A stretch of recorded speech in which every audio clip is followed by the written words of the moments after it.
Welcome to Laminator Training 101. Alright, so what we have here is our large laminator here at the Portable School at Hunt Valley, and we are learning how to change it after we have run out of laminate on our rolls.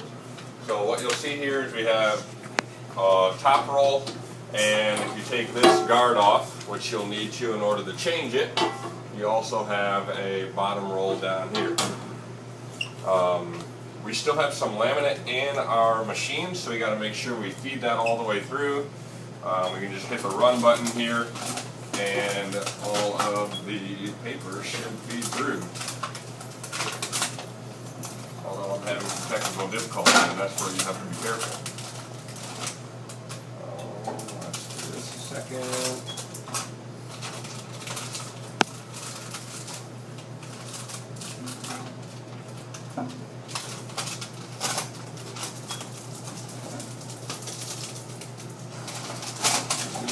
Ideally, you don't want it to feed through up here. You want it to feed through the back, but this is how it's working today.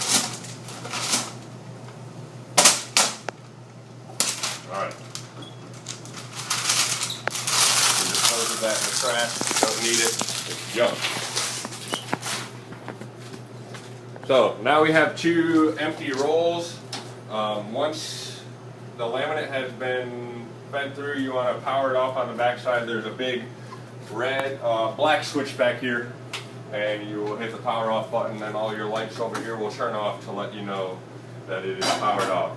The biggest thing with changing the laminate rolls is you don't want to put the laminate on while these two red rolls have heat flowing through them. Those are the sources of heat which allows the laminate to stick together when you feed it through the machine.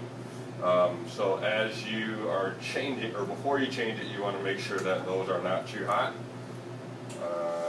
You use a little test with your fingernails, otherwise you should be okay. Usually I allow it to be off for about 15-20 minutes before I put new rolls on. It has been off for a little while now, so we will be okay. So I am going to start with the top one actually. So like I said, there's a top roll up here, and there's a bottom roll that gets put down here. So we need to change both rolls.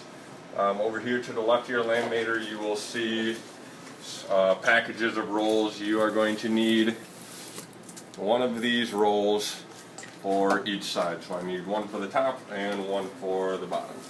Alright? They're heavy, so be careful. Alright, so in order to remove these rolls, you're going to start on this side, and you're going to push it towards the copy machine, and then it'll kind of pop out. And then this end over here will come off the bar, and then you can pull the whole cardboard roll off of the machine. Alright? After that, you are going to remove the plastic coating from your laminator roll. And this plastic coating can just get put in the trash. We don't need it. Alright, here's one of the tricky parts. So, when you, and it gives you a little hint on the roll. It says the poly side needs to be in, which I'm going to call the matte side of the paper. So we have a glossy side, which is the side that's out, the shiny side. And then if you look on the inside of it, if I can get it, here we go. It's taped, so you have to untape it. Just one spot on one side, and then typically one spot on the other side.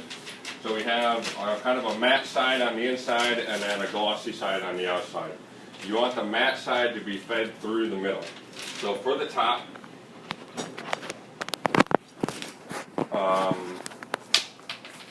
we want the matte side, if we have it like that, we are going to stick it in this way, and put this in on this side, and kind of press them together. And then when you put it back on the roll, you're always going to put this, you're going to push the thing into the copy machine side, and then allow it to fit into that side. Okay? So from the top, you want the matte side to be up, and it is going to go over the silver bar that you can see right there. Okay. So that's how you do the top, and then let that sit there for a little bit. You'll notice that if the roll is too hot, it'll start sticking a little bit, which we don't want to happen. So I'll kind of let it sit there for a little while. That's the top side. Now we got to do the bottom. We'll do the same process. Push the bar towards the copy machine. Pull the end cap off. Pull the tube off. And then get another roll. Open it up. Find where the tape is. Undo the tape. For the bottom one, we also want the mat to be coming up. It kind of work a little bit backwards. So you want to see the mat side on the top here. You also want to see the mat facing up when you put it in down on the bottom roll, because then they will end up meeting in the middle when you laminate something. Okay.